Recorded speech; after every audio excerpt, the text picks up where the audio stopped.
Now, there are certain income of a non-resident which will be exempt from tax.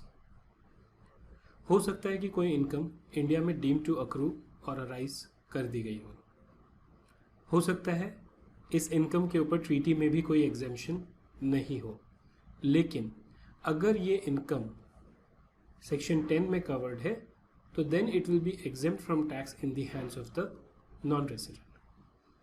Now, when we talk about Section 10 is a common section. It provides for tax exemption to various incomes. Depending on the nature of the income, the exemption from income tax may be available, including certain incomes of a non-resident. मतलब Section 10 में residents के लिए भी कुछ exemptions हैं और non residents के लिए भी कुछ एग्जेम्पशंस हैं. हम फिलहाल फॉर द टाइम बीइंग वो एग्जेम्पशंस देखेंगे जो एक नॉन रेजिडेंट के ऊपर एप्लीकेबल है. सबसे पहले जो एग्जेम्पशंस हम लोग डिस्कस करेंगे वो है exemption of interest income. And which interest income? Interest income on certain securities. We will see what these securities are. NRE account. एक नॉन रेजिडेंट दो तरह के अकाउंट्स मेंटेन कर सकता है, NRE and NRO. Non resident external account, non resident ordinary account. FEMA में ये दोनों अकाउंट की अलग अलग कंडीशन होती है कि कौन ओपन कर सकता है, क्या बेनिफिट्स हैं क्या नहीं. But what we are talking about here is the non resident external account and saving certificate. कुछ सेविंग सर्टिफिकेट हैं जो गवर्नमेंट ऑफ इंडिया इशू करती थी. इन सब के लिए जो भी इंटरेस्ट इनकम इन पे मिलती है उसकी एग्जेम्पशन सेक्शन 10(4) में मिलती है. सेविंग सर्टिफिकेट जो है वो 10(4)(b) में है और बाकी दोनों जो है वो 10(4) में है. So interest income from notified bonds and securities, they are exempt under section 10(4) subclause 1. NRE account section 10(4)(2) and interest on saving certificates under section 10 subsection 4(b). Let us look at them one by one. The first one is interest income from notified securities and bonds. Notified by whom? By the central government.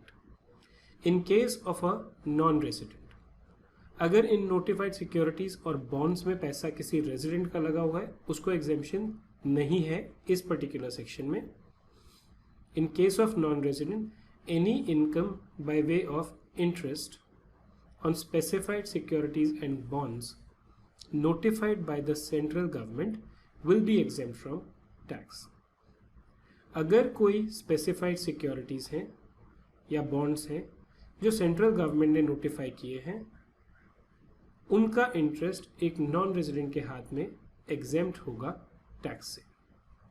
ये notified securities और bonds कौन से हैं?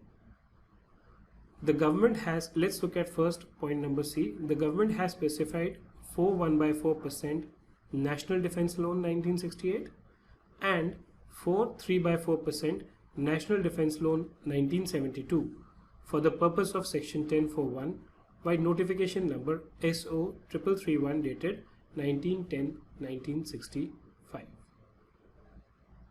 ये दोनों जो bonds हैं ये एग्जेम्प्ट है. किस चीज के लिए? इनका जो इंटरेस्ट है वो एग्जेम्प्ट होगा 10(4)(1) में.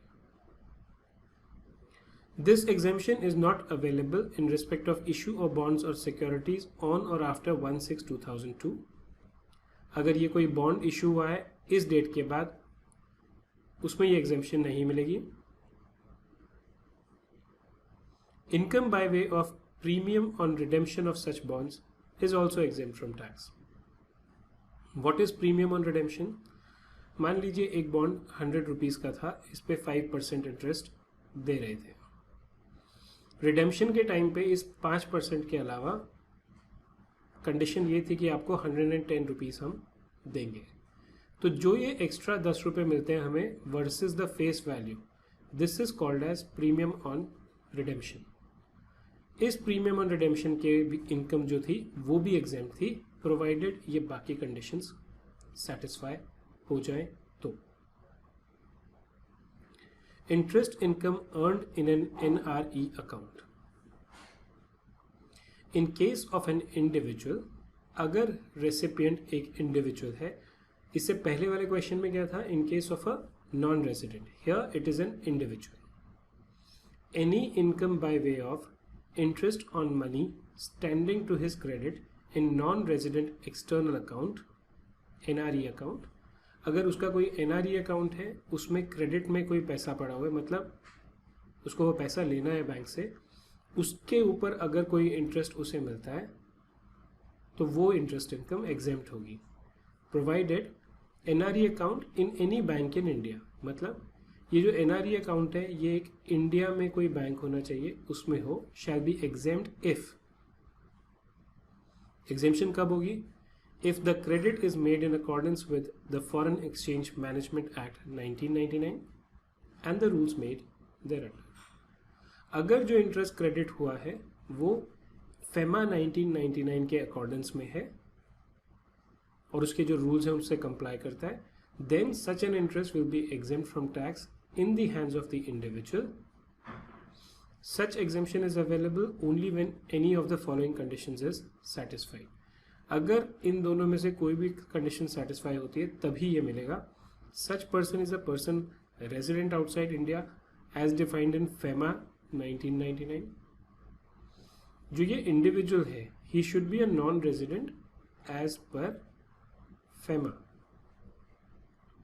इनकम टैक्स की डेफिनेशन नहीं, FEMA 1999 के हिसाब से ये नॉन रेजिडेंट होना चाहिए। Such person has been permitted by RBI to maintain such account. The word used here is और, मतलब या तो ये नॉन रेजिडेंट हो FEMA के हिसाब से, या एक NRE अकाउंट इसको मेंटेन करने की परमिशन है RBI की रूल्स और रेगुलेशन के हिसाब से। अगर ये अकाउंट RBI के परमिशन के हिसाब से है या ये पर्सन नॉन रेजिडेंट है FEMA के हिसाब से, तब अगर उसको कोई इंटरेस्ट मिलता है on the money that he has in NRE account will be exempt from tax under this section. Now, a few points that you need to note here is that interest income earned on money standing to NRO account of non-resident is not eligible. ये ordinary वाली money नहीं होती, external account वाली money जो है उस पे exemption है। In case of joint holders of NRE account, they would not constitute an AOP by merely having these accounts in joint name, and the benefit of the exemption will be available to them subject to fulfillment of other condition of the individual holders. Let us say there are two people who are A and B and they have a joint NRE account. The condition to claim an exemption for interest on this account is what? Both A and B should satisfy the condition of this section, which means either both of them are non-resident as per FEMA or they are maintaining the account as per RBI rules.